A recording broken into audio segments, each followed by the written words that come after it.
Tonal kremimden başlayıram. Mənim bir favori tonal kremim. Düzü. Bir tane bu.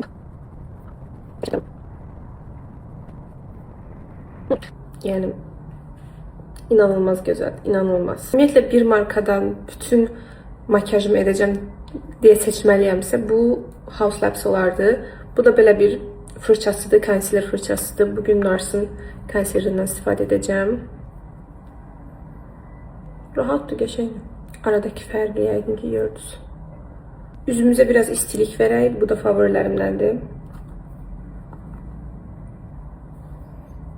Yəni qiymətinə o qədər dəyər ki, bu məhsulu çox sevirəm. Həm rəngi tonu gözəldir, belə bir çox cilt tipinə, cild rənginə uyğundur. Həm də ki uzun müddət istifadə edirsə, yəni çox həqiqətən çox uzun müddət istifadə edirəm. Heç yazısı belə pozulmayıb. Bundan da əlavə çox qalıcıdır.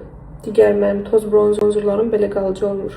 Labs'dən yeni bir məhsulum var. Bunun adı Glassy Highlighter Balm kimi keçir. Məncə bu Chanel'in balmı kimi bir şeydir. Yoxlayaq. Bəli. Üzdə yaş görüntünü sevirsinizsə bu məhsulu çox sevəcəksiniz. O Chanel'in o highlighter'ı kimidir. Eyeliner. Telefona baxıb çəkmək çox çətindir amma. Ucu çox qəşəngdir. Baxın, çox nazikdir, çox rahat çəkilir. Son nəticə belə. Gözəldir təbii ki, bunun effektini daha çox istifadə edib sonra fikirlərimi bildirə bilərəm, amma ilk izlərim gözəl. Kiva və ya Kosmetik Baku'da hardasa bir yerdə, bilməm bu məhsulda satırlar yox, bu da Haus Labs'in ənliyidir. Çox gözəldir. Bu mənim yeni glossumdur. Biraz dodağa həcm verir.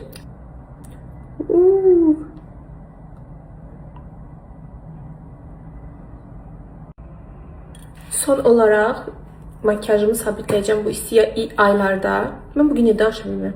Bu isti aylarda mütləq makyaj sabitləyicisindən istifadə edin. L'Oreal'ın bu misti çox gözəldir.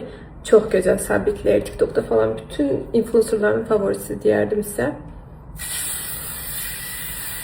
Güzgümə də baxın. Benim saçımı da düzəldim. Bütün bu məhsulları Kosmetik Baku'dan əldə edə bilərsiniz. Bütün fərqli məhsullar, ilk çıxanlar, yenilər, hər şey onlarda olur.